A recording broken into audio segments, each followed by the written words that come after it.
Good evening, everyone. Welcome to day 3 of the Wellbeing Economy Week, hosted by the New Economy Network Australia. I think this is our 5th or 6th session. It's already starting to become a big happy blur. Welcome to all of you.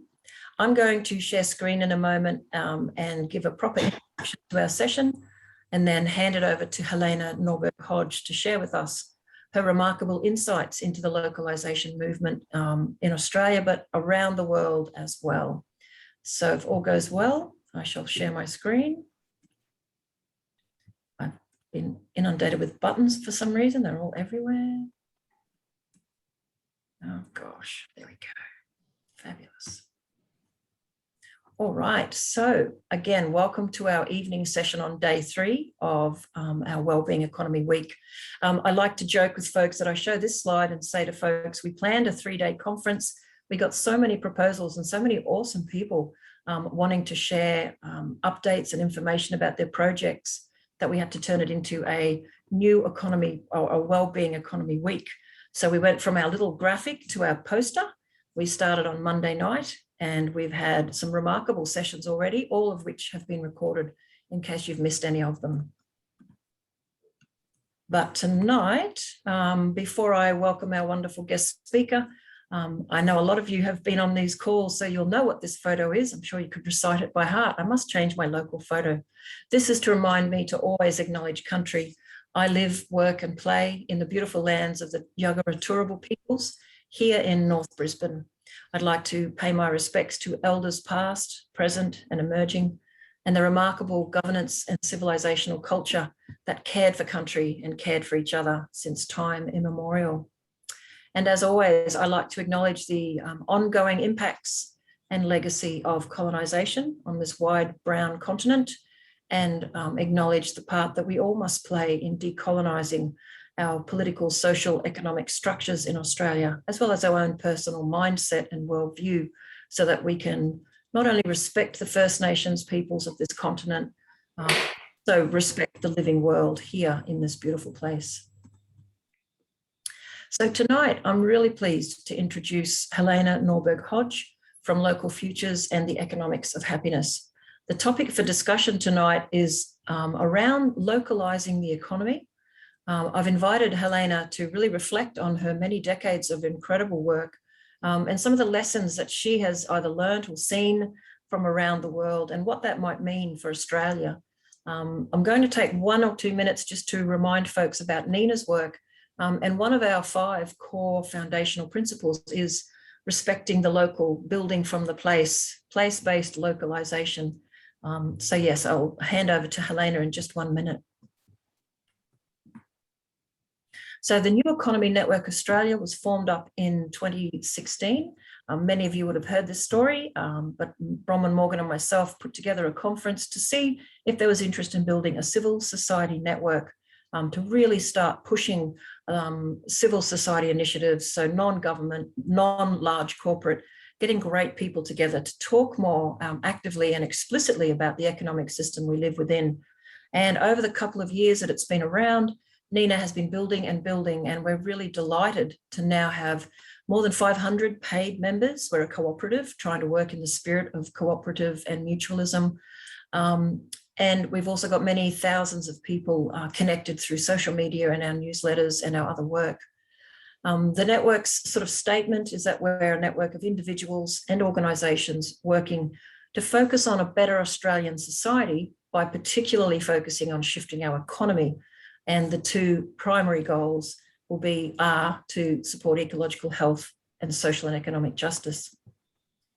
Our 5 founding principles, which we put together in the first year of our existence, which still hold true, we really want to focus social and economic justice within ecological health, be in solidarity and support with our First Nations colleagues, and support sovereignty. And of course, place-based localization, initiatives and participation. So we facilitate connections and try to bring people together. And if you've been watching the amazing webinars that our different hubs have been putting together this year, you'll hopefully agree that it's been a really busy space despite being locked into Zoom land during the COVID period.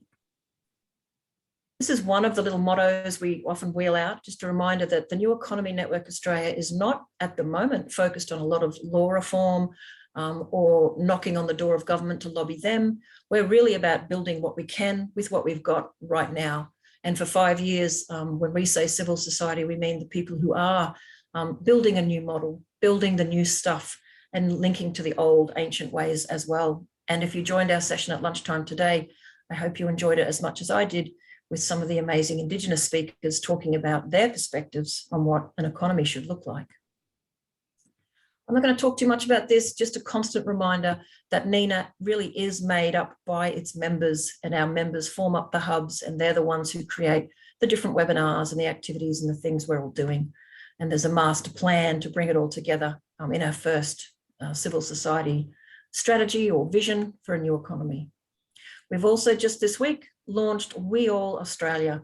This is basically a hub inside NENA that is connected to the Wellbeing Economy Alliance internationally. If you didn't catch our Monday night launch and talks by people from Scotland and Spain and California and Ireland and New Zealand, I recommend you go back and have a look at that video when it's available. We're really excited to be connected to a number of international networks, but the Wellbeing Economy Alliance is the one that's speaking pretty well to some of the things we're doing and is providing a lot of international solidarity. And that is it from me. I'm sorry if I've had to tell the same story to folks over the last few sessions, but I'm sure you can appreciate it's kind of my job to bang the drum for NENA, who I absolutely believe in. But for now, that's it from me. I'm really, really pleased to introduce Helena. What we're going to do tonight is I'm just going to spotlight Helena so you can all see her more closely. So Helena, I've invited Helena to speak for anything from 30 to 40 minutes about her experiences and work. I'll then ask a few questions of her, some burning questions about her work. And of course, as always, if you have any questions, please pop them in the chat and I'll collect them up. Or if you reach the end and we have a bit of time, obviously you're allowed to take yourself off mute if we invite you to and have a proper chat. But that's enough from me. Hand over to Helena now. Thank you so much for joining us from beautiful northern New South Wales. Helena, I'll let you introduce yourself and your background, and over to you. Okay, thank you. I'm a great fan of NENA, and as I often tell Michelle, I've been part of the New Economy movement from its inception, and I'm a sort of pioneer of localization. I've been promoting going local for, well, actually about 40 years, really, actually 45 years. And I've been doing that all around the world, ended up spread out across the whole planet. So promoting going local, promoting it globally, and based on a lot of international experience that gives a very, very clear picture of why really all the points that NENA is about, for me, connect to the process of localization. I mean, Indigenous is local, Indigenous is place-based. And when you have place-based economic structures, you actually have place-based political structures, because without economic power, you really don't have political power. And once that is decentralized, you're getting that whole package in one. As it also happens, those more localized or decentralized structures are also structures that support the feminine, if you like, women, because they allow for the web of human scale interdependence, particularly in intergenerational relationships, which again, all Indigenous cultures benefited from. And I'm also seeing that being revitalized in the new local, the sort of localization movements around the world that we have often helped to catalyze and that we've been a part of. So it's actually going local is something that is so immensely broad, and it comes from, in terms of our work, it comes from very broad international experience, and it has very broad international application, and is proving itself to be essential really for restoring biodiversity, reducing fossil fuel consumption, which is, by the way, what we should be talking about when we talk about climate, rather than just talking about carbon. Yeah, so part of my big picture comes from the fact that I'm basically mostly Swedish. Both of my parents grew up in Sweden. My father English Swedish, my mother German Swedish, but they grew up there. I grew up there, but I had family in Germany and England, and I ended up studying there. I also lived in America. Later on, by the time I was 30, I had traveled quite a lot, and I had settled in Paris and quite enjoyed it there. But I was asked then to go out on this very special project to help make a film in Western Tibet, or Ladakh. And it's a part of Tibet that belongs politically to India, that had been closed off to the outside world until it was suddenly thrown open, because the Indian government wanted the world to know that this part of the Tibetan plateau belonged politically to India. So as the Chinese had moved into central Tibet, the Indians had placed army all around the borders. It's also a disputed border with Pakistan and with Chinese Tibet. And then for political reasons, again, they threw it open for tourism. And I was asked about as part of a film team to help make a film by picking up a bit of the language. I was a linguist, and at that point I spoke about 7 languages, but none of them Asian. I only spoke European languages. And it was quite challenging, but a very, interesting project. I thought I was going for 6 weeks, and it ended up being for, in effect, 40 years. I was been going back to Ladakh for every year over a 40-year period. I haven't been back there now for the last 4 or 5 years. But so that was all in 1975. And I just fell in love with these remarkable people. I had never, ever met people who were so, the language for it is hard to explain, except one of the ways to explain it is, if you've ever met the Dalai Lama, then basically, I met him too, many times. I had the privilege of having long private meetings with him.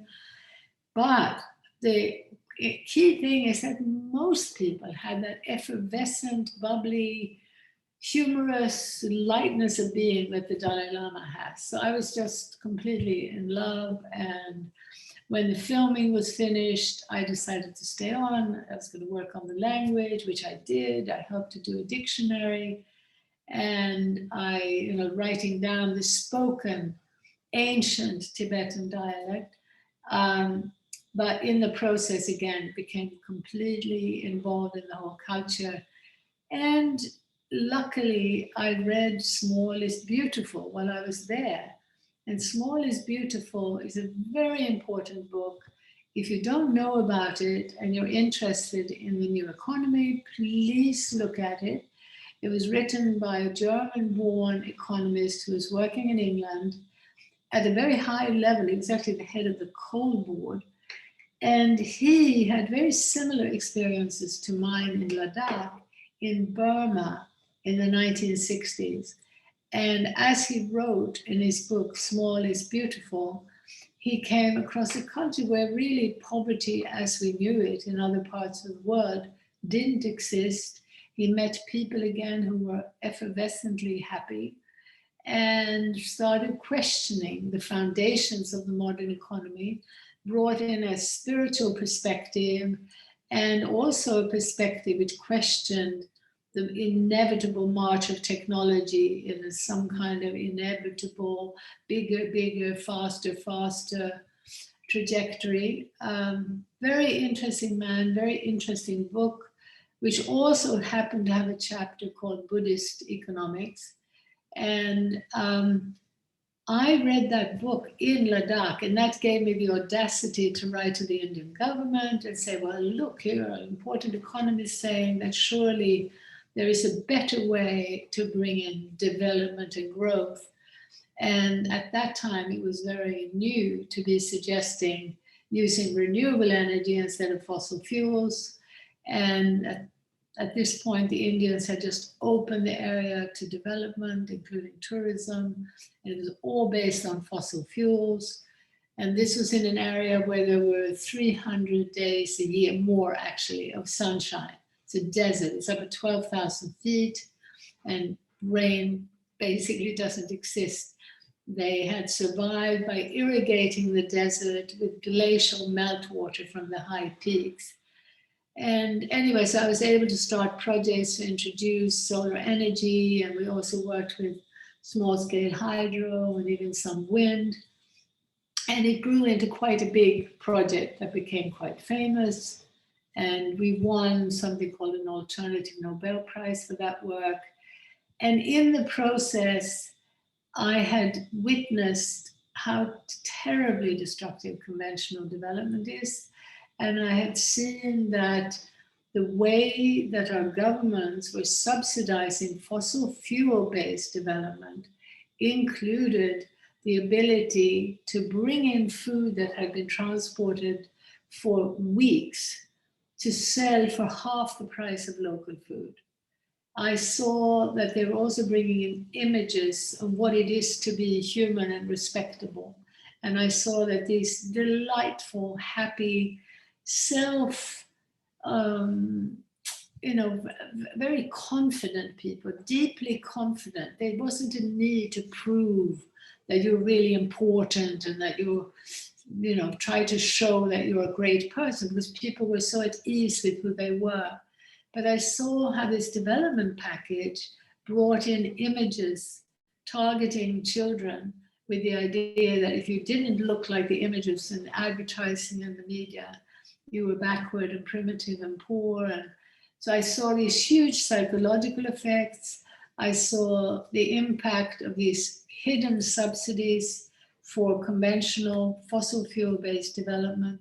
So I became a spokesperson for Another Way, already starting in the 70s. And I ended up, it wasn't possible to stay in Ladakh the whole year for political reasons. I was there for half of every year for many years. And so on the other part of the year, I was often in North America and Europe, mainly speaking and some writing on the need for a different development model. And I was in touch with almost all the environmentalists in a dozen countries. And in the 70s, we were all on the same page. We were all basically localists. We were talking about decentralization, limits to growth. Rachel Carson, vitally important scientist, who had made it very clear that we need changes to science. She had pointed out that we think with a very reductionist scientific approach that we can create a nice toxin like DDT, put a little bit on these worms that we don't like or these insects we don't like. But we didn't realize that, it's going to affect these beautiful birds who we do like. So she came with a very strong message about the need for changes to science towards more holistic, more interdisciplinary knowledge, while the whole environmental movement was asking in every country that I know of for decentralized development based on renewable energy. However, I am sad to tell you that today, the Green New Deal and the language of biodiversity, carbon, nature-based solutions, regenerative, sustainable has been co-opted a long time ago. Local has been co-opted. And so sadly, I ended up becoming also a very strong critic of the path of globalization, because what was starting to happen by the mid-80s was that suddenly the rhetoric was often remaining the same, but the actual practices were changing. And I discovered, along with colleagues whom I invited into a forum on globalization, where we studied the trade treaties that were leading to giant global corporations like Monsanto, Arthur Daniel Midlands, HSBC, the big oil giants, having more and more power over government. And so today, I think, as we think about the well-being economy, I believe it's very important that we have clarity about the need to see through the rhetoric that's coming from the big end of town, from the power players in business and national governments, and to really be clear about what it is we're supporting. And for us, the well-being economy is, we made a film called The Economics of Happiness, and we are showing in that all around the world, people from the bottom up are forging genuine well-being economies, and they are about rebuilding that more indigenous, that more feminine, that place-based, that participatory, connected fabric of decentralized, localized, place-based economies. And it's very, very important that we see it as particularly as being economic, because we can talk about participatory democracy, but as I said earlier, if the economic drivers make it impossible for a local council or a local group to have any say about external investments, which is what's happening now, which is that local councils are there to police us if we want to build a second bedroom, or if we want to turn a garage into an additional dwelling for people who might want to work on the land and provide affordable housing. We're not allowed to do that. But if an outside investor comes in with hundreds of millions, wants to bung up 1,000 cement boxes in an inappropriate site, the local government doesn't even have a say. Now that picture is global, and it's in the name of preventing urban sprawl. It's in the name of all kinds of things that sound good. But I think we need to be very alert to what we're supporting, who we are. And I think, as I say, this holistic view that understands the need to rebuild a local economic fabric is an understanding that if we want to genuinely respect the rights of nature, if we genuinely want to learn from indigenous culture, we are going to be talking about more localized, decentralized economic structures. And yes, we want them to be based on renewable energy. But when we are talking about place-based human scale structures, we're going to be aware that we're not talking about, buying up land in Africa to plant sugarcane in order to have biomass that's going to be masquerading as renewable. We're not talking about what's happening now in a film, a very disturbing film made in Sweden by an English banker called Headwind. I really recommend it. I was shocked to see that in my native country of Sweden, that their police brutality is demonstrating itself to be every bit as extreme and frightening as elsewhere. And it's because this English banker who had been doing what's considered these great ethical investments into renewable energy, that a lot of people believe that this is the best way to deal with the climate issue, and had realized how actually on the ground, most of it is bogus.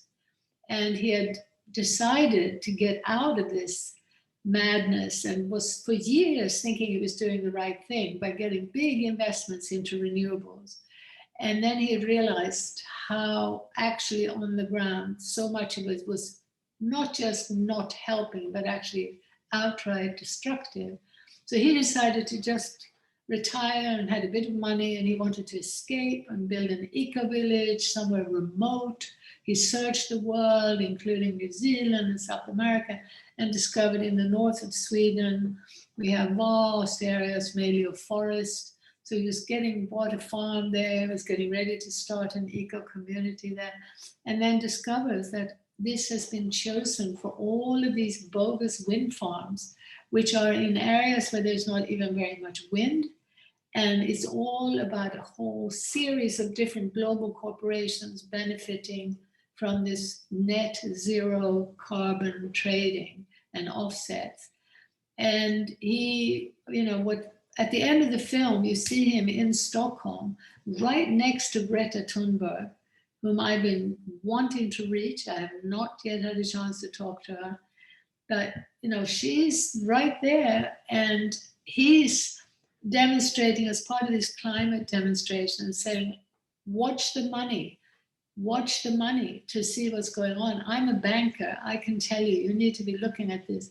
And then suddenly a van with 6 policemen with black gas masks on. They look like out of Squid Game or something. These 6 policemen just come out and grab him screaming into the van and take him off. And so anyway, we're facing a situation where big business has too much power. We're facing a situation where a lot of the policemen and a lot of the people inside the corporation are not bad people. They're not consciously doing something that is really ultimately destructive, even evil. But the whole systemic escalation towards the global economy, hidden subsidies for that, deregulation for global monopolies has been going on now, particularly since starting in about the mid-80s. So this is now after COVID, the fork in the road. Can we with clarity support the exact systemic opposite? And that's not to suddenly build, ideal utopias. It's not to think that overnight we're going to be creating, a complete alternative reality, but it is about strengthening the fabric of more human scale businesses, place-based. Fundamental, and I can't stress it enough, is to focus on the food economy. And I'm a bit distressed about how in the new economy movement, except for Michelle as a female leader, around the world, so much of the new economy leadership is from men. And I'm just amazed at how difficult it is to get them to take food and farming seriously. And I'm often equally distressed by the reluctance among the food and farming activists in the world to take the economy seriously and to put the bigger picture together, to realize that one of the most important things we can do is to support the shortening of distances from the farm to the table. I helped to get that movement started in Australia. In '99, when I started giving talks in Melbourne and Sydney and here and Brisbane, to people were telling me, no, it's not going to happen in Australia. Our farms have always been, 10,000 acres, whatever. You don't understand Australia. But we do have a local food movement here now. And I'm not saying that I'm alone, but I have to say that the local food movement and the new farmers markets did not exist before that. I was very much one of the catalysts for that, and have helped to get that kind of thing going in many, many countries, at least a dozen, including South Korea and Japan, the Czech Republic, the UK, the US. And we started with that work. Well, we started even writing about it already in the 80s.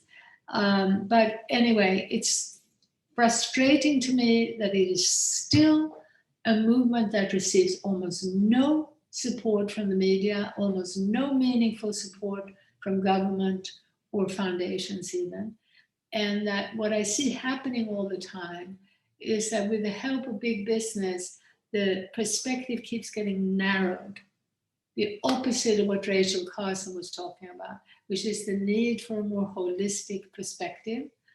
And with a narrow perspective, what keeps happening in the food world and farming world is an over-focus on the mode of production. Is it going to be biodynamic? Is it going to be, now the new word is regen? Is it going to be agroecological? Is it going to be biodynamic, permaculture? And not enough of a focus on food systems, that we want localized food systems. And that often will mean regional, but place-based, where the distance from the farm to the plate is within, visible and real concrete view. And how do we then spell out again and again and again that when you shorten the distance between the market and the farm, you're actually creating an economic market pressure towards diversification, and that the diversification is absolutely key in increasing productivity and simultaneously, of course, as you're increasing biodiversity on the farm, agricultural biodiversity, you are doing the best thing you can do to help farmers move away from the need for any chemicals. It's the monocultures that are so unnatural that they demand chemical inputs. So unnatural, kill the soil. But part of this picture too is to now start talking about the problem with plant-based veganism. It's a corporate agenda for the big global businesses that are transporting food back and forth across the world, shipping food to be processed on the other side of the world. We're importing and exporting the same food products. We have a very small film on our website, on the Local Futures website. It's just a food system film that's very cheaply made. It probably looks a bit too simplistic, but what we're saying there is vitally important. And I really, this is not just sort of my idea, the fact that we need biodiversity is just a fact. And it's one that's widely recognized. But what we have to face now is things like, friends of mine like Hunter Lovins flirting with the UN Food Summit. And the UN Food Summit, I'm afraid, has been co-opted by big business. And so one of the things they're holding up is this fabulous example is a essentially sugar monoculture in Brazil, sugar cane, but they're promoting it in the name of biodiversity, of some kind of small level biodiversity. The whole thing is sugarcane, but they're boasting about wildlife coming back to it. Anyway, we're in a world where language and abstract concepts are shaping our view far too much, and I think women are hopefully better equipped at trying to test those abstractions against personal experience. And I think we tend to be more embodied, we tend to be, closer to the ground, which is why in my world, the localization movement that I've been promoting with a central focus on food and farming is led by women. Absolutely, the leadership across the world is women. The spokespeople are often men, but the numbers and the work and the enthusiasm, the passion, women. So I'm glad. I don't at all want to exclude men. I want to see men included as much as possible, but I also want us to raise the respect of women's wisdom, of women's embodied, deeper ecological sensibilities. And we have tried, we launched something called World Localization Day in 2020 as a way of trying to make visible the worldwide localization movement. And I hope you look at our program. We created a program that's actually 4 hours, and I don't blame you if you don't have time for that, but I think if you skim through it, we also made a 2-hour version. But I was able to reach out to some colleagues or friends, whatever, like Russell Brand, and I don't know if you've heard of Brian Eno, Jane Goodall, who I'm sure most of you have heard of, and this year Naomi Klein, Gabor Mate. I mean, Bill McKibben I've known for like 30 years. Who are some of the other people? Well, George Monbiot was in it, even though he'd been previously very anti-localization. But so things have changed, and we were able to get quite a lot of big names to join this celebration of the worldwide localization movement. And I'm hoping this will help to get this out, to inspire people, and to strengthen their conviction that deep in their bodies and souls and in their common sense minds, where left and right brain are more balanced, they understand the logic of this message, that we need more human scale, interdependence. We need to be talking about shifting towards the smaller scale, both farms and businesses.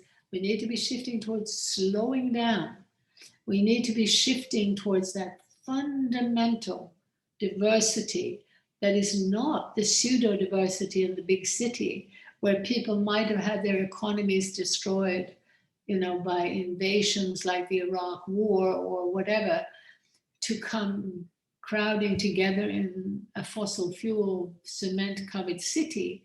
But actually the genuine diversity that starts with the soil and the land, and that has to do with the living fabric of banks, seed banks, that are about keeping those seed varieties alive by growing it in the soil.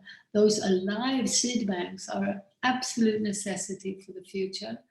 Equally, the alive seed banks have been kept alive by a fabric of cultural diversity, racial diversity even, that was connected to place, that was in relationship to specific climates, specific different ecosystems. And the languages that we had, a multitude of languages, and that we still have in many parts of the world, are of vital importance of that cultural seed bank of keeping the health of people and the health of ecosystems alive. Now, I know that what I'm saying probably sounds very remote in a way, very sort of third worldy, because we have been working with groups in so-called third world, India, particularly with many groups in India, but also South America, also Africa, a bit less. But I wrote a book called Ancient Futures after I had been for 16 years in Ladakh, roughly half of every year. And in that Ancient Futures book, I was laying out basically these two paths. And we made a film, a very simple, low-budget film called Ancient Futures.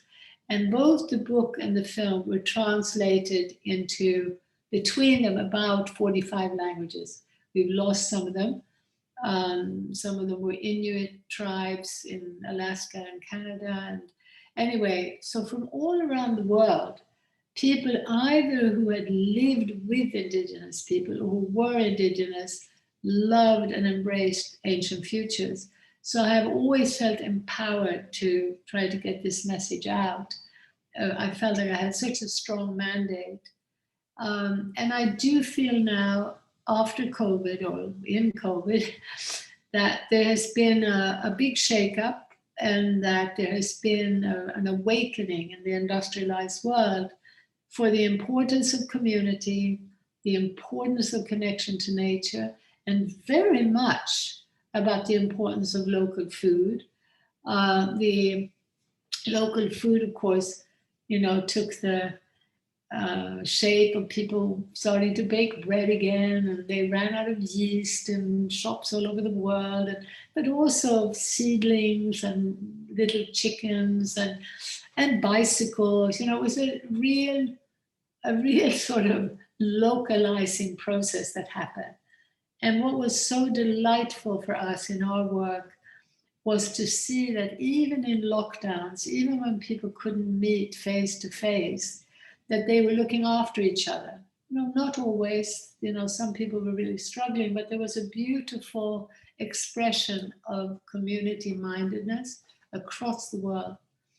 So the well-being economy, that we've been calling the economics of happiness, is also, for us, not just the localization of food, but it's the core, it's the foundation, which is also connected to fisheries, to forestry, to fiber, for clothing, certainly building materials, that whole range of materials for basic human needs But it's also taking the form of a support for smaller local businesses. There's local finance initiatives. Interestingly enough, the movement is most advanced in the United States. And I think it's because there the government has been so irresponsible. Whereas in places like Australia and Scandinavia, people have been counting on government too much, actually. But in the United States, more people have just got on with it at the grassroots. And in the UK as well is ahead of Australia. But there's so much that we can learn from each other. And if you look on our website, we recently launched a localization guide that gives some examples of localization initiatives that people can take. We're trying to encourage a systemic view and trying to encourage that we move beyond this individual shopping habit change. So this is what the corporate world has encouraged. It's not often through conscious ill intention, but it's been very unfortunate. What we're saying is, if we're aware of how much we can accomplish if we change the I to a we in the area where we live, if we connect with some others where we live and start thinking, what can we do? We're suddenly looking at shifts that can be much more meaningful. And that's how many of the new farmers markets, community gardens, edible schoolyards, particularly around, and the ones I love too are things like working with prisoners or help to grow food in a community setting. There's also with depressed or even mentally ill people, there are wonderful examples of this healing power of community combined to the deep, with a deep nature connection. And also what happens in those projects, they are naturally more intergenerational, which is a vital part of the direction we want to move. But as I said, this is being reinforced also then through business alliances, finance, and yes, renewable energy. But in the male new economy movement, for me, there's too much focus on technology, on money, which is a technology, and on the energy. Whereas what I've seen over these more than 40 years promoting this, that by far the most successful and meaningful changes have been around the local food shifts. And let's not forget that food is the only thing humans produce that every human being needs every day. And it needs to be fresh, it needs to be healthy and nutritious. You know, we could all manage with the clothes we have, the buildings we have for years to come. But in a time of potential emergency, be it COVID and huge container ships getting stuck in the Suez Canal, or other crises like climate crises, where the infrastructure could be cut off, there's no doubt that food security is going to be the most important priority. Obviously water, but thank goodness, even though right now the UK exports 20 billion tons, I think it is, or is it just maybe 20 tons of bottled water to Australia, and Australia exports 20 tons of bottled water to the UK. So even though that's going on, thank goodness we're not dependent for our survival on that bottled water, not yet. But when it comes to the food, if we don't help to diversify and localize, we're really missing one of the most important and also one of the most joyous journeys towards healing. So I urge you to look at our localization guide for many inspiring initiatives, and at our World Localization Day program for many examples of what's going on. We have some other little short films. So the Economics of Happiness film is still as relevant as ever. It's really about this fork in the road and why we need to localize. I think that's just about it. I've got so much more I could say, but I'm going to stop now. Thank you so much, Helena. I very much enjoyed listening to you, and I'm sure everyone else did too. And often when there's 0 questions in the chat, it actually means everyone's paying extreme attention. That's it. I've got heaps of questions. So, you and I will be in discussion, but I'll keep an eye on the chat. So folks, if there's any questions you'd like Helena to answer or any issues you'd like her to discuss, just pop them in the chat. But I was jotting down a couple of things, Helena, that I'd love for you to talk a bit more about, particularly because some of them are provocative inside the safety of what I would call the Western techno-fix economy ideas, like offsets and like things that are, you know, for some of us who care about the living world, we can feel them inherently being very, very wrong, but the marketplace has picked them up and decided they're incredibly important and they're just taking off. So I've got a few questions just to ask you to elaborate really on some of these issues. So the first one is, you talk about renewables as bogus. I'm sure some people would find that a little bit provocative. Did you talk a bit more about which aspects of renewables, or, you know, why do you say they're bogus and what should be happening instead? Yeah, well, for sure, again, try to promote the smaller scale, more localized renewable energy infrastructures and inventions that you can actually with your own eyes see that they are contributing. The problem is that the corporate world has succeeded in pressuring governments to globalize the infrastructure so that it often transcends national boundaries, and they're often, you know, they're trying to bung up, I don't know how many solar cells in the Sahara that's going to be exporting to Northern Europe. And like I mentioned, in Sweden, these wind farms that are in areas where there's not even much wind, but it's all a bogus offset opportunity for big business. So we have to be really careful about the language, and really now we need people who are willing to really study that and to be really on top of what's going on at that level. That's extremely difficult. I do have colleagues. One of them is Camilla Moreno, and you can see her on our website in some of the discussion. I did a podcast with her. She's a Brazilian, well, professor. She's got about 3 PhDs, but she's an activist, and she's been at all the climate summits, all the big ones over the last 11 years. And she's seeing that it's basically big multinationals setting the agenda. And so that big Green Deal that's being promoted by Biden and the US government is about the idea that we can really scale up this renewable energy sector to fuel the global economy. And the global economy consists of this import and export of identical products, complete insanity, because it allows for this extraction of wealth by big business. So we have to really, we need to start questioning, first of all, ideally we should be able to have more decentralized grids. Like where I am in the Byron Shire region, you know, really we should have been asking for a regional grid. Around Brisbane, there should be a regional grid, and we should be able to know who's putting in what and when and for whose benefit, and how much do we actually need for our needs, as opposed to this insanely wasteful trade, processing of food, etc. So when I say bogus, I'm talking about a lot of that rhetoric, you know, the net zero.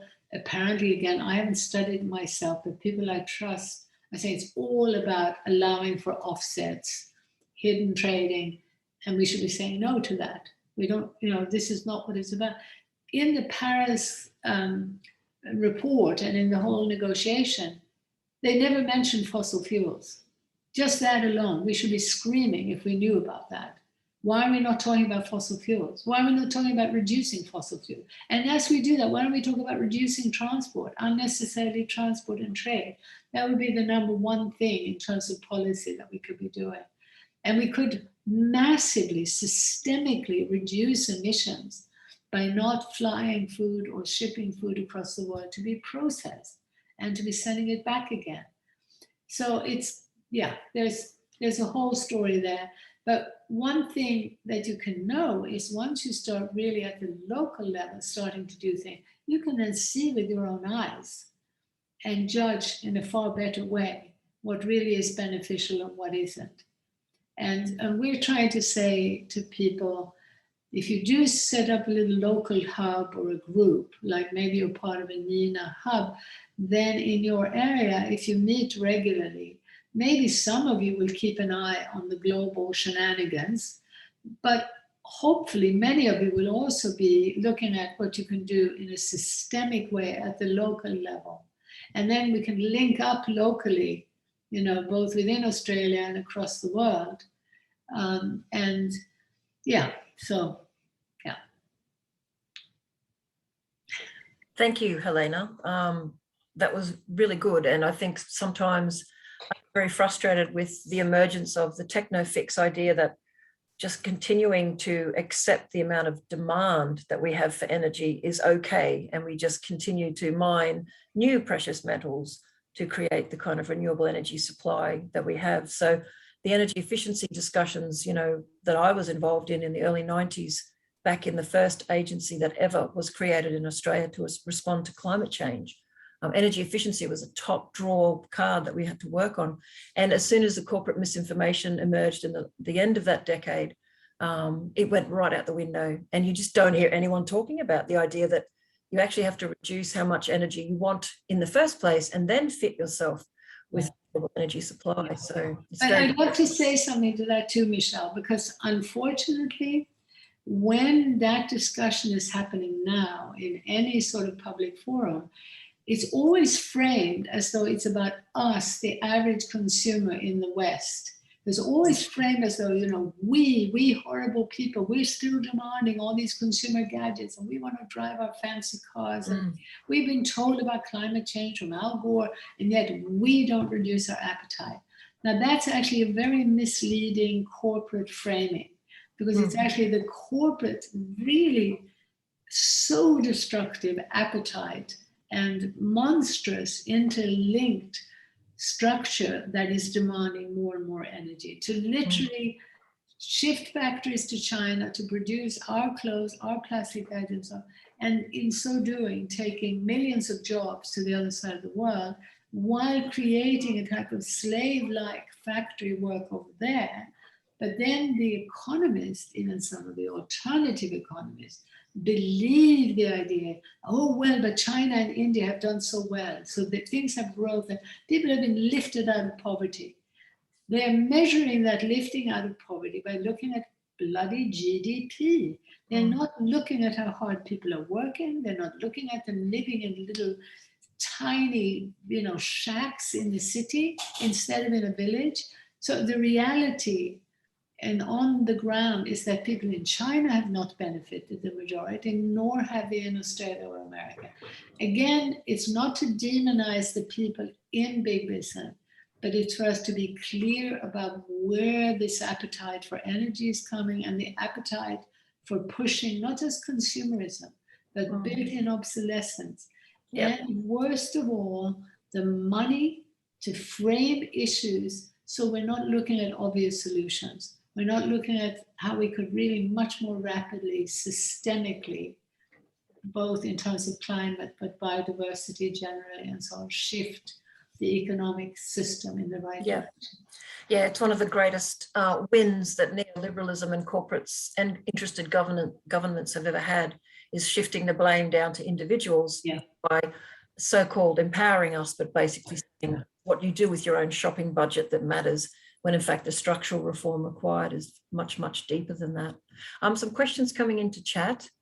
Shelley has said, and this is she wrote this when you were talking about food systems, where I sit tonight, there are 22 takeaway food outlets within 1 kilometre, but the fresh fruit and veggie shop closed down during the COVID lockdowns.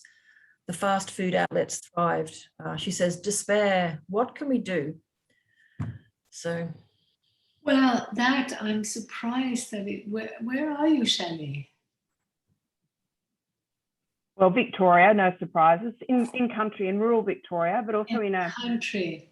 Yeah, lower socioeconomic area as well, which is just, that is another layer of complexity. Yeah. So it wouldn't be in Melbourne, I'm sure.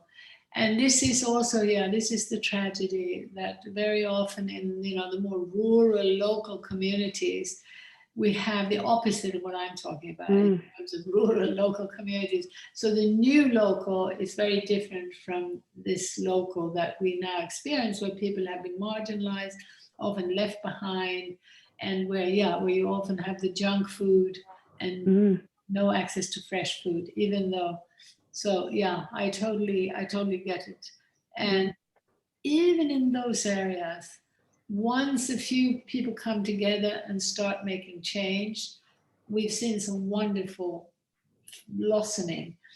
And one of the examples in our film was in Detroit, which was a city that was completely abandoned when General Motors left. And so you had what was called white flight, and it's mainly some Black people left behind and very poor. And they started growing food in the city. And it's a lovely story that, you know, it's not perfect, but it's still, there's still a strong local food movement there. And so there are examples, but yeah.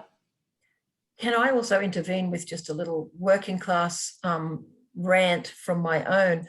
I've spent many years without much income. You know, I've done a lot of volunteering and I've done a lot of weird and wonderful tasks, even though I have a law degree and a PhD, I've often been very broke. And the affordability of junk food, the affordability of having a meal delivered to your door is incredibly tempting for people who are buggered and tired, and they don't have the energy or the wherewithal to, you know, create their organic fiesta in the evenings. My structural reform response to that is, I believe we should have, you know, collectively created kitchens and cooks and people who love making great food, and make it free. You know, ring them up, get a meal delivered. It should all be subsidized instead of fossil fuels. And as a working mum, I would like to be able to ring the community kitchen and go, you know what, tonight we need this, or when we're going to plan ahead and next week we'd like this. What the hell? Why can't we subsidize that kind of service for families? But see, this is also part of the localization movement. As people are coming together in communities, what's happening is that some of the more middle class or even wealthier people are subsidizing that kind of thing. And so they have often, they'll pay more to have local fresh food so that people who can't afford it can get it for much less. Yeah, yeah. So this is also partly that we understand that the shit food full of chemicals is heavily subsidized by our taxes. Yes. And both Yes. left and right in Sweden, in America, in Australia, structurally are subsidizing that. And it's not just the shitty food, it's the seeds that have terminated genes in them. I mean, it's just mad. Helena, can you just talk a bit more about that? When we rattle off the structural issues, can you explain? So why is junk food cheaper?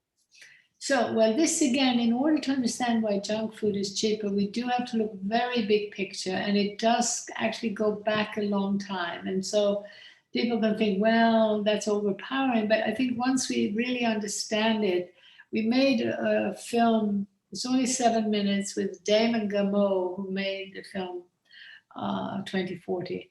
But I was trying to spell this out because really what happened is that the beginning of the modern economy started with slavery and enclosures. And so you had these elites in Europe that pushed people off the land while they enslaved people on the other side of the world. And the people who were pushed off the land in England were then the cheap labor in the factories as the cotton and tea and other stuff is coming in from slaves.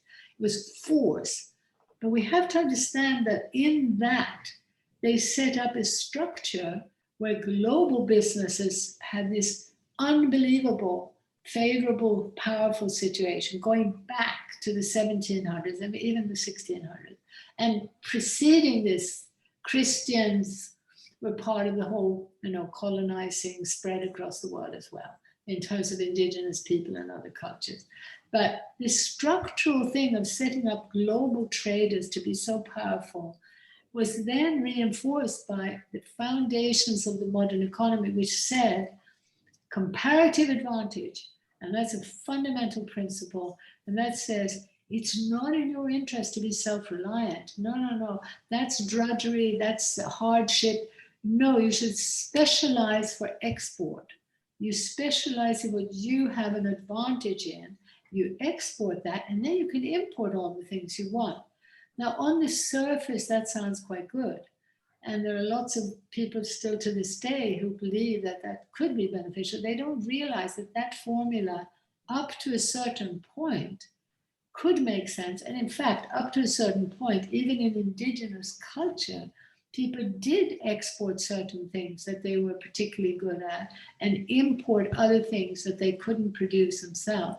But it didn't go via global traders that, early on were, these elites, and then, they had benefited, from the Christopher Columbuses and so on, and went off and raped and pillaged and brought back wealth to Europe.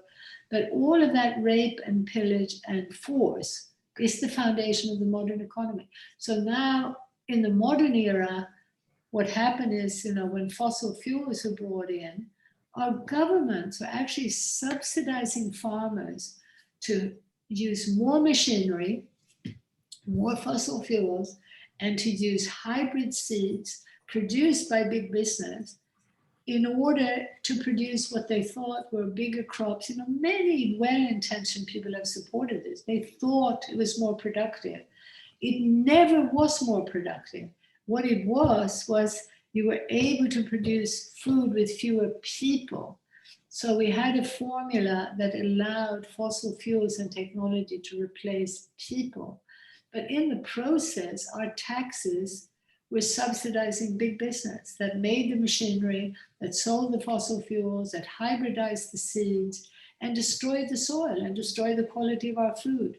And in the modern era that, translated, when I first became aware of this in the 70s and 80s, it was actually, was it the chemical companies? Which companies was it that I'm trying to remember that were buying up the seed companies and hybridizing them? And a friend of mine named Pat Mooney, who also won the Alternative Nobel Prize, he studied this whole seed thing. And I remember I discovered in Sweden that the biggest food corporation in Sweden in the 70s was Philip Morris. And that's because Philip Morris had bought Kraft. Now, all of this is happening with the support of our governments in the name of increasing productivity, increasing trade. So now that also included government subsidies for changes at universities to support this path of more and more energy, more and more technology, fewer jobs, and all of it more globalized. And blindly, a lot of good people believed after the Second World War that we've got to integrate all the economies of the world under one umbrella, the World Bank, the IMF, and the General Agreement on Tariffs and Trade. So you need the big picture to look at this crazy system. And when you step back and look at it today, I think I would say the biggest problem today is that no one has been charged with looking at the impact of this global economic system, supporting global traders, global infrastructure to support the global traders, global media that are able to dominate.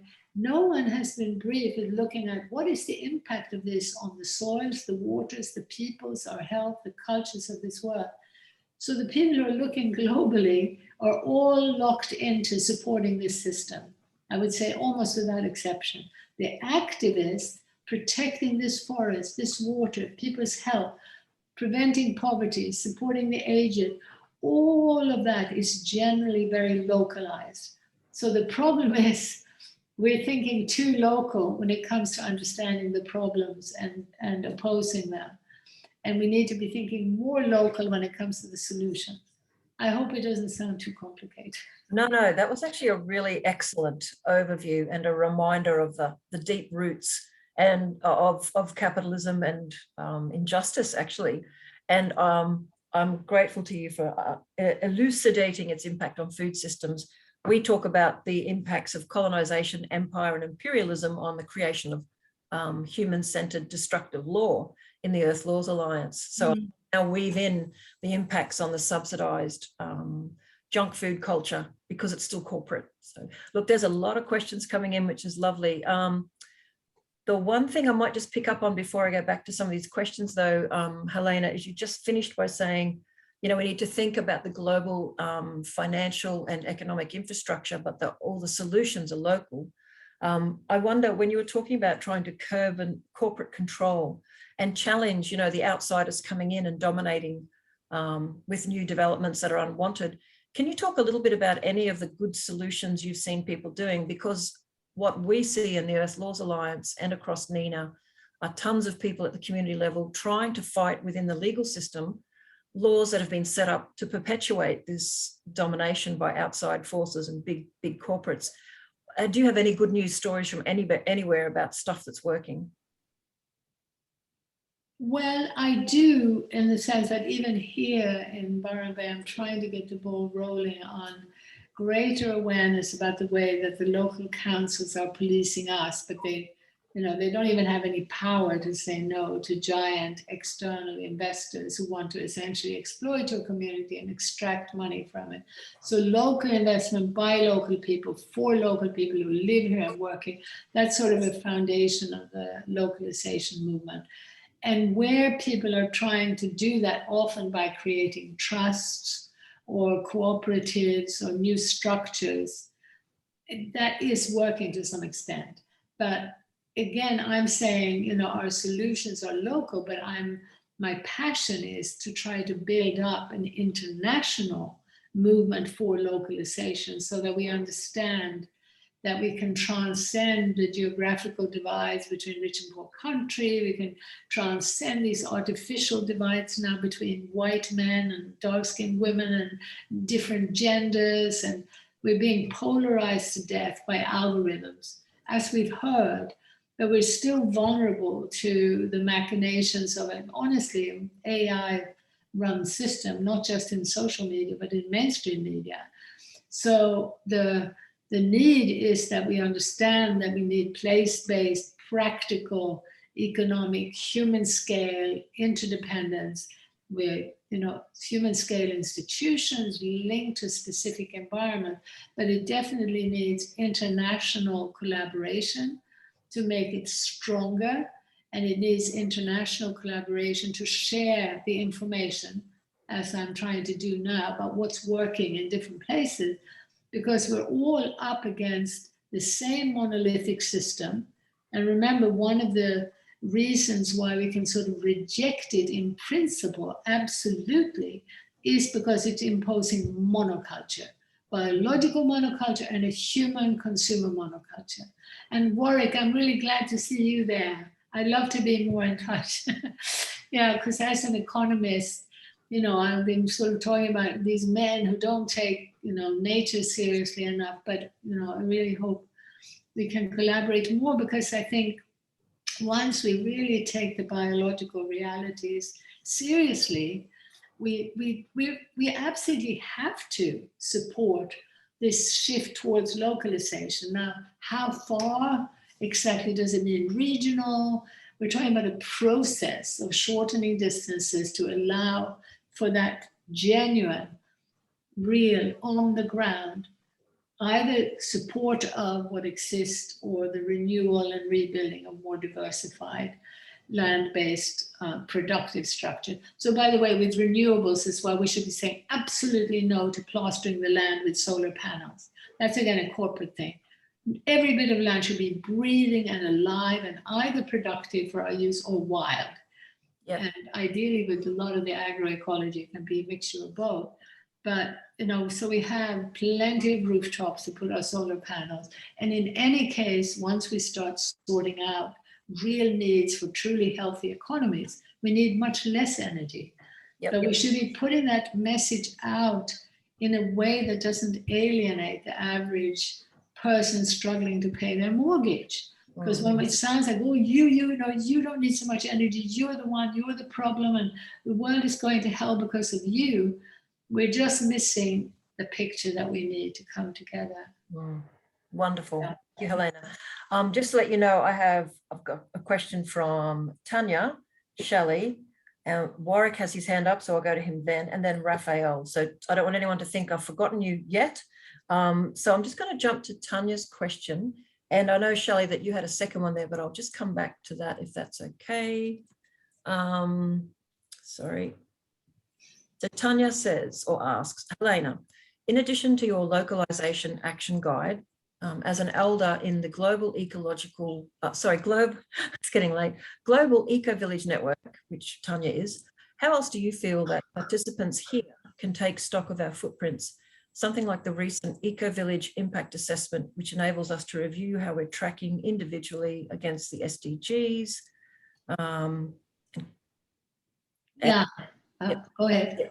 Yeah, and the map of regeneration and collaboration together. So yeah, well, Tanya, very good to see you. And again, I'm hoping to be able to collaborate more. But I am spread very thin, and I've just been giving a talking at today about being spread too thin. And Michelle is also talking about the need to write and stuff. And anyway, we have in my network a lot of problem with the SDGs. We believe that the Global Eco-Village Network is being a bit too naive regarding the UN and the SDGs, and that once we look, for instance, at Focus on the Global South, I can just send you their more recent newsletter, and unbelievably now they have to be protesting against nature-based solutions. I mean, can you believe what a stab in the heart that is, that we have to say no to nature-based solutions?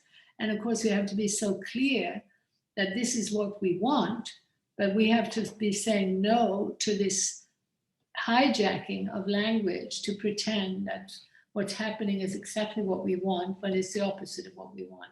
So this is now being brought down as part of the whole corporate agenda, which actually is, like I say, having the opposite effect.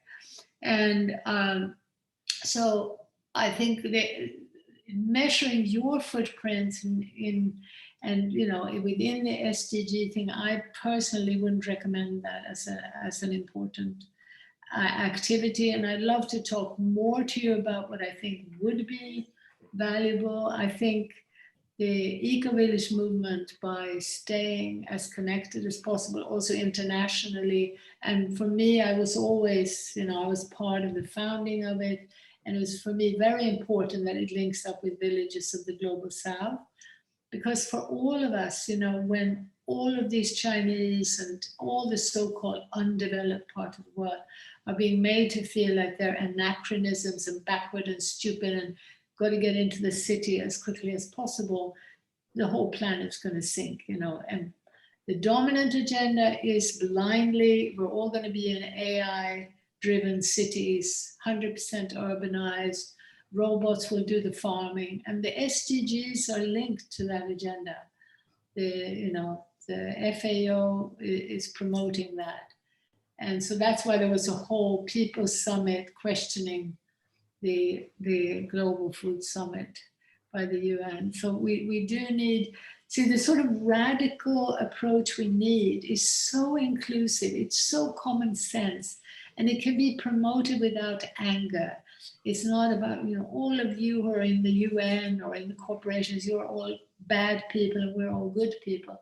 This is about what are good systems, what are good cultural solutions, and moving beyond the individual into understanding the structures of systems and cultures, if you like.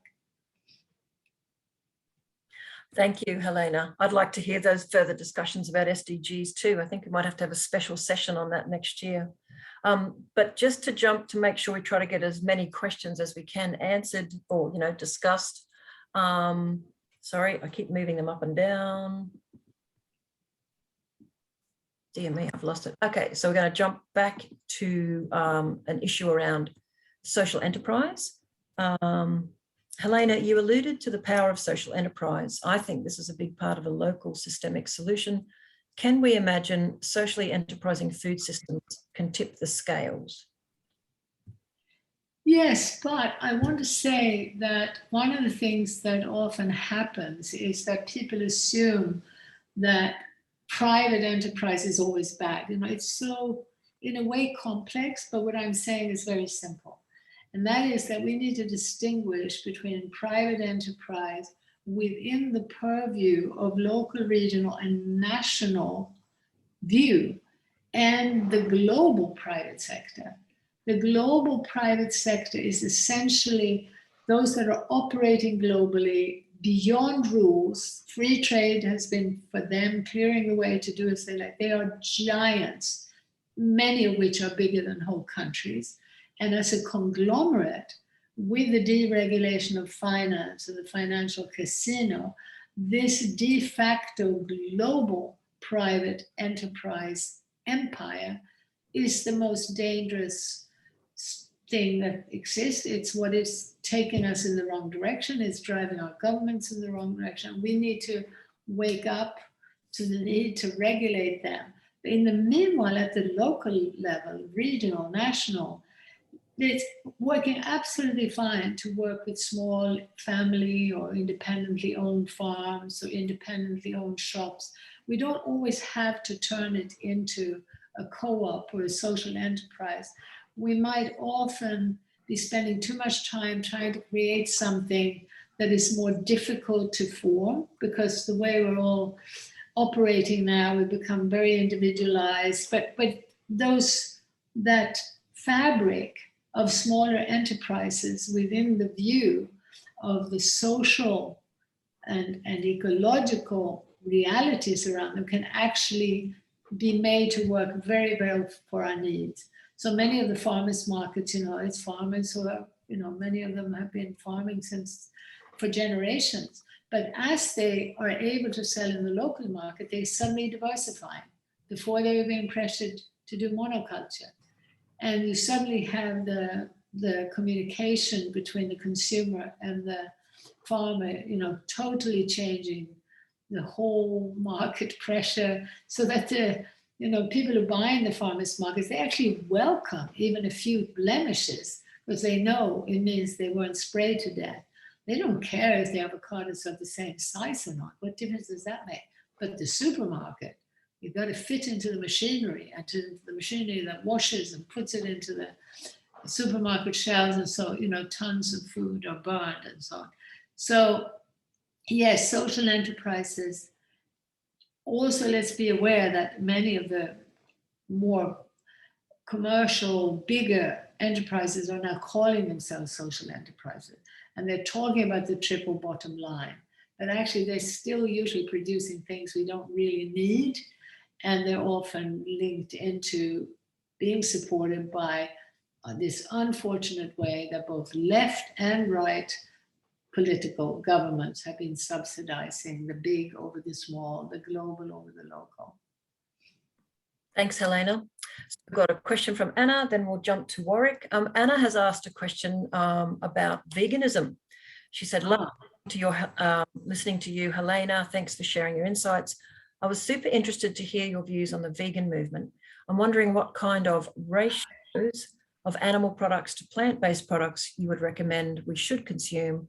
And then, she acknowledges what you've said, which is this notion that animal stock production produces all manner of bad things, but so too does corporate creation of packaged, boxed up plant-based products. So perhaps you can just talk a bit more about your thoughts on that, Helena. Yeah.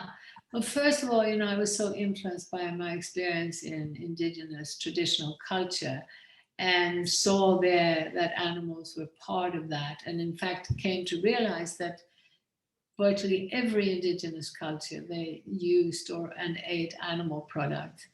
And then, as it happens, my husband's had a chronic illness, and we ourselves were vegetarian for many years, because like so many Westerners, we didn't like the idea of killing animals. We didn't feel capable ourselves of doing that.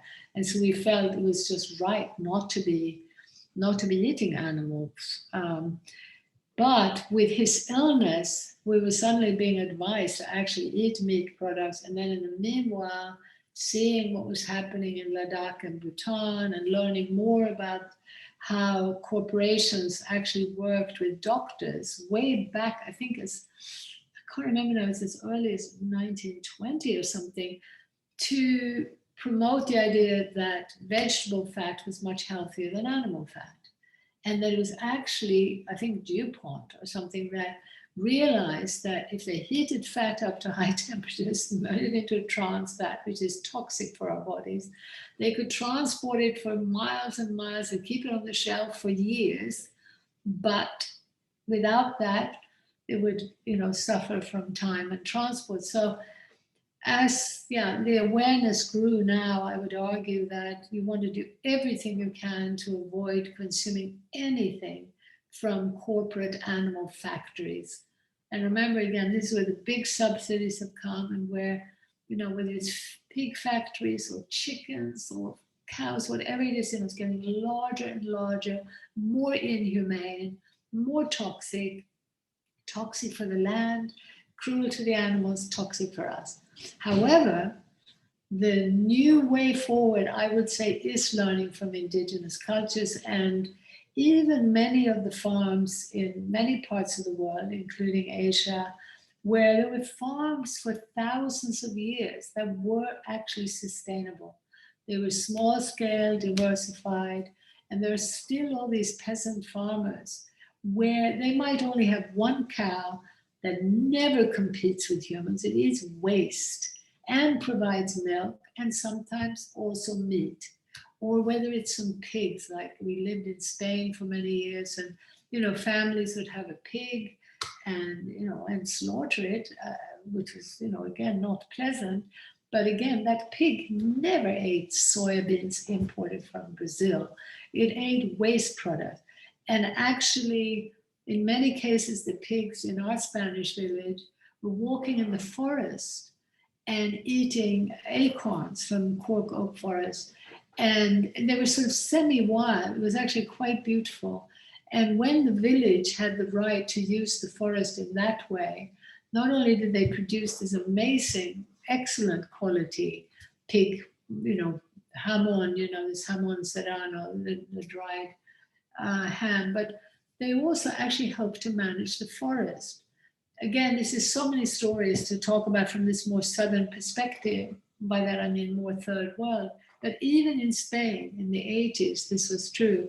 And later on, when from Madrid, environmental protection orders came in and the villagers weren't allowed to use the forest, well, big forest fires. We actually lost our house in that forest fire. But that's,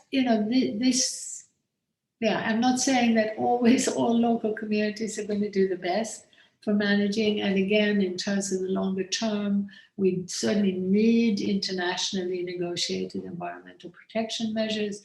But it's very different to understand environmental protection from industrial production methods supported by fossil fuels and this system of exploitation and force through slavery, colonialism, and hidden subsidies, versus ecological knowledge, place-based knowledge about what works best for this plant species, this animal species, and that the mixed farming where animals can not only contribute to increased productivity on small bits of land, but are actually in the process, all the time contributing to carbon sinks. I mean, very, very much the opposite of the animal factory.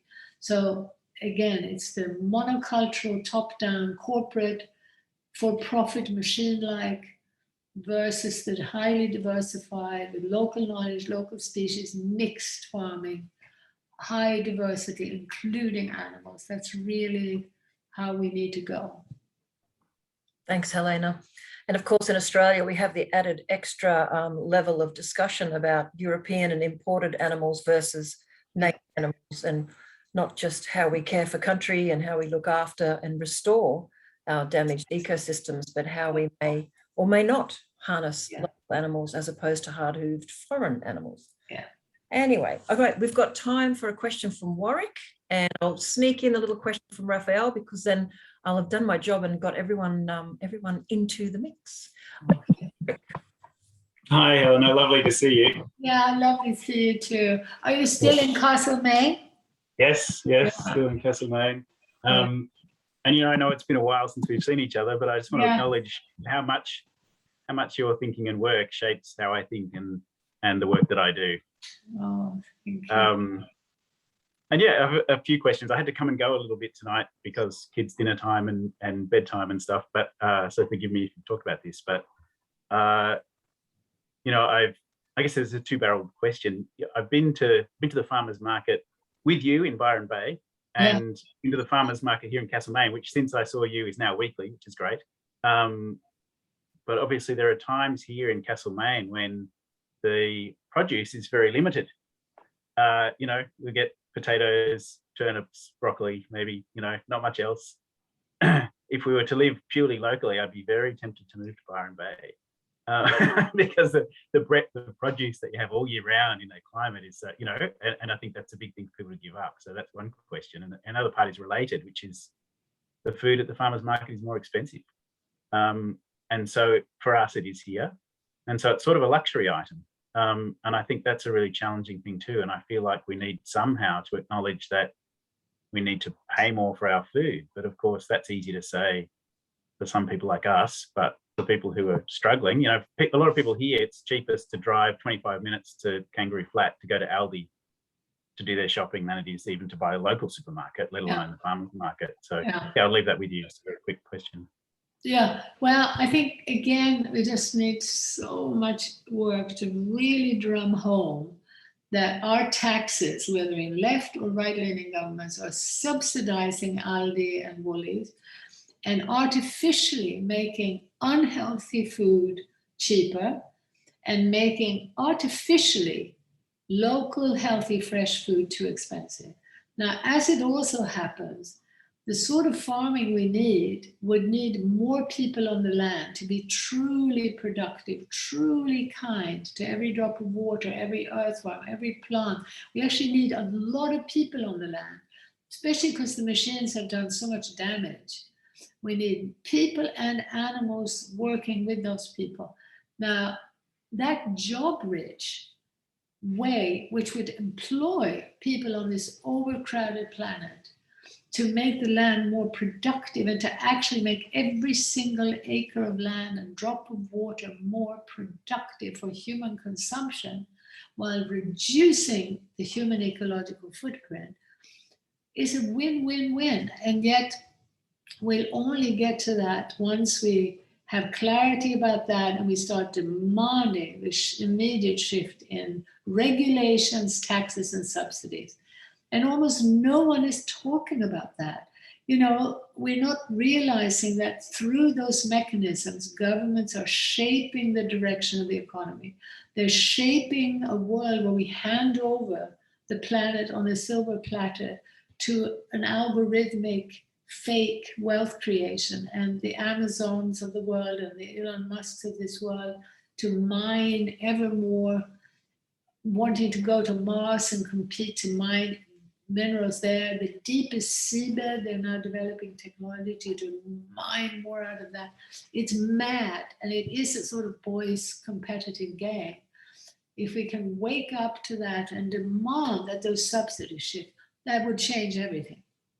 Before that happens, people are starting from the bottom up. And among other things, they are starting to subsidize in their own communities so that those who can afford it are contributing more so that people who have less money can buy the same fresh organic food for less money. That's happening, and it's really a good thing. I'm trying to say here, especially in Byron Bay, where we're just inundated with super wealthy people, and I'm trying to create a sort of pressure that people will be putting money into a fund to provide that fresh local food for not just for people on sort of welfare, but for people who just would otherwise have to go to Woolies.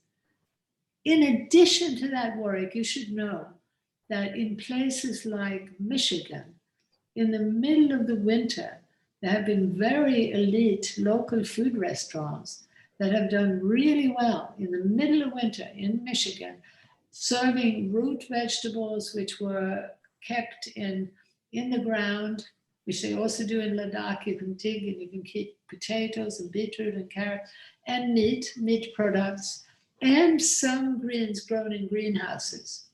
Now in Castlemaine, if the focus were on doing what we really could do with our creativity and do it in a community way, in a fun way, intergenerational, you would be amazed how much more could be produced and for how much longer in the year. You could have a much more diverse diet. But, you know, that whole enterprise and including, you know, people together, I know it sounds very romantic, but I can't tell you how much fun it is when it is more of a community enterprise. Doing that all by yourself is a very different thing. People are literally, when they come together and doing it, singing while they do it, for instance. You know, I mean, I'm not exaggerating. They did traditionally in Ladakh before it all became market oriented and changed.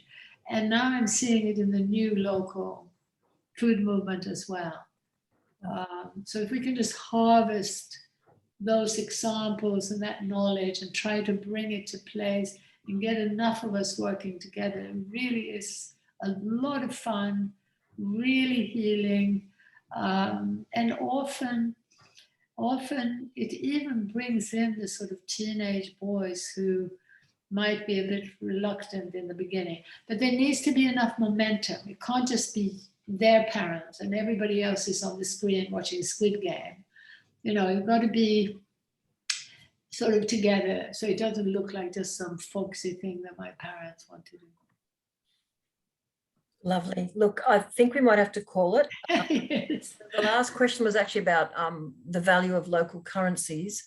I don't know if you've got like a one-liner. Do you like them? I do. My one-liner is they're not generally working that well. Focus more on local food, using the national currency. Maybe one day they will, but they're really not working that well.